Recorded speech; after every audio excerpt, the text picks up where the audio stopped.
stake out the road. So we start off at survey. Now, if you haven't, and we go survey roads, and you choose your road, and I like to use the traditional menu selection. That's something that I learned on, and I find it simple to use. And we can say accept. All right, so when we're going to stake out a batter, that's the first thing that we normally stake out on a road. We'll start off with nearest. Generally, we're going to keep that nearest. And what is the, when it says nearest, it means when you measure which is the nearest thing to that element. And we can say list over here, and we're going to say we're going to go on the, let's just say right-hand side batter. The construction and the horizontal offsets, I like to keep them as 0. That is your own preference. But I like to keep it in 0 and manually apply those on site. Okay, let's just say start. All right, so it needs to measure something so we can see where we are. If I just hit the measure, it's going to show us, it's trying to get us to that position there. You see that double circle? Yes. That's where the batter position will be on the, what did we choose? Right-hand side, correct? Yeah. So if we tap on the cross-section menu, you see the little double circle there? So that's where it's trying to get you. So all of this information is telling you where to go. So if we come across, or other side, you see how the man, so I've got it in reflectorless, so it's measuring as we go along. Okay, let's actually go to the other, so let's just do the other side of the video for the sake of, side of the road for the sake of the video. List, left batter, and start, and cross section. So now it's trying to get us to that side of the road. Just it needs to measure. Okay, there we go.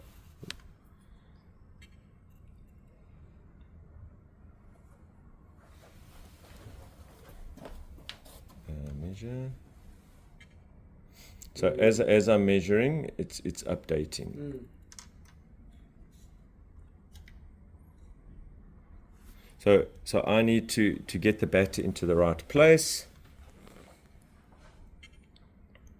Just it tells you how far to go left. So basically when that is 0 and that is 0, you're in the right place. Maybe this thing should be on track. Here we go. So as I'm moving, it should update as I'm going. Why are you not updating? It's just on the reflectorless. What's going on here?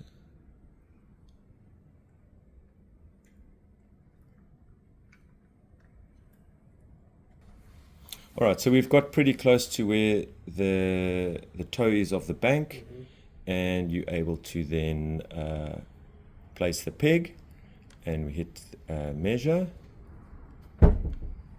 accept. We can give it a name, so it records all your data, and the bit of information you're looking for is this one, slope to hinge. So hinge in Trimble language is shoulder break point.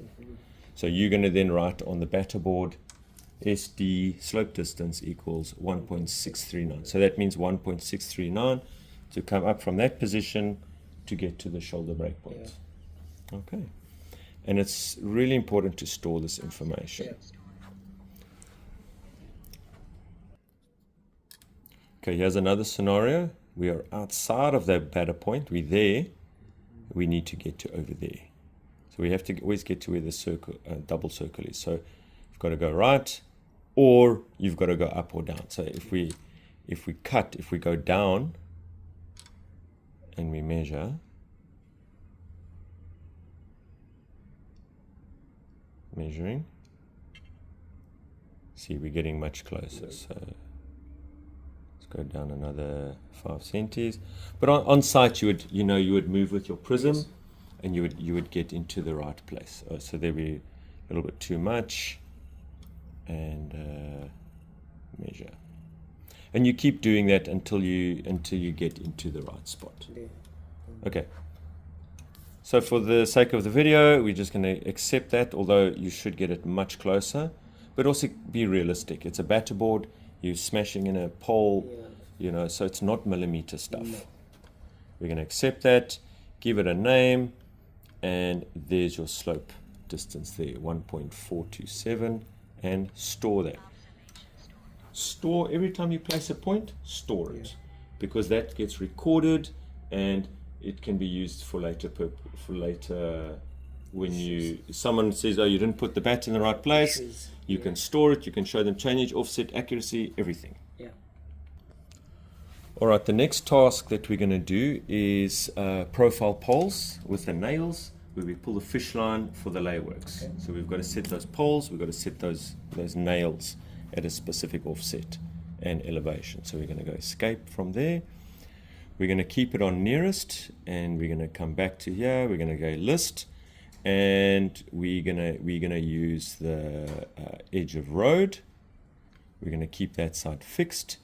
Once again, I'm going to leave my horizontal and vertical offsets as 0. So basically, I'm staking out finished road level. It's going to give you finished road level, and then your nail, if whatever offset you want, you need to measure up from there to get your ½ meter offset. Okay. Construction offset. So this is a very important part that we're going to put over here. If you choose horizontal, it's going to go from your shoulder break point horizontally out, which we don't want. We need to extrapolate along the slope. Okay, so that's in this menu we use slope previous. We go back there. The next important thing is you have to go to that menu twice, and I like to use calculated. All right, I'll show you what that does. So that just wherever you're standing, it calculates where you are there.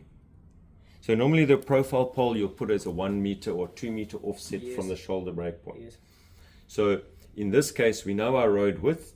The surveyor knows to add 2 meters to that width. So we're going to see our road width now. So if I say start, and I go back and I go into my cross section. Okay, let's just measure it. There we go. So you can see this green line is extrapolated out along there. You can see there.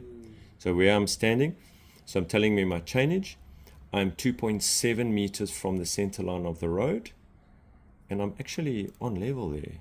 Oh, so that's where the nail's going to get shy. Well, we want to go ½ meter up. Yeah. So when you can actually just move your chap until he's at the right offset. So now maybe you want 1.7, so tell him come in 1 meter. And if you want then ½ meter travel, we go up until it says cut ½ meter. Come down a bit.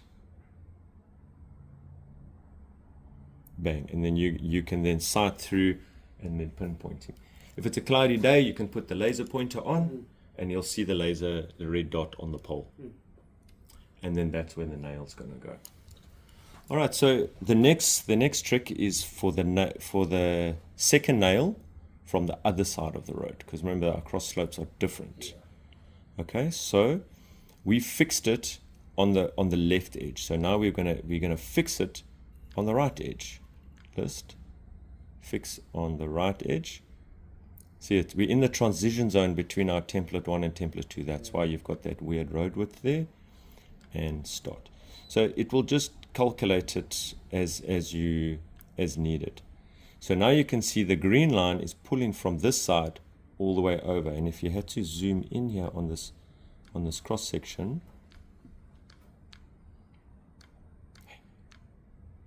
you can see how it's following that line, and it's extrapolating out to where he's standing. Okay, let's just go back to zoom extents, and then once again for our second nail we're going to need to go up a bit until we're at ½ meter, because that's the traveler we want. Okay, and then you can place the second nail over there.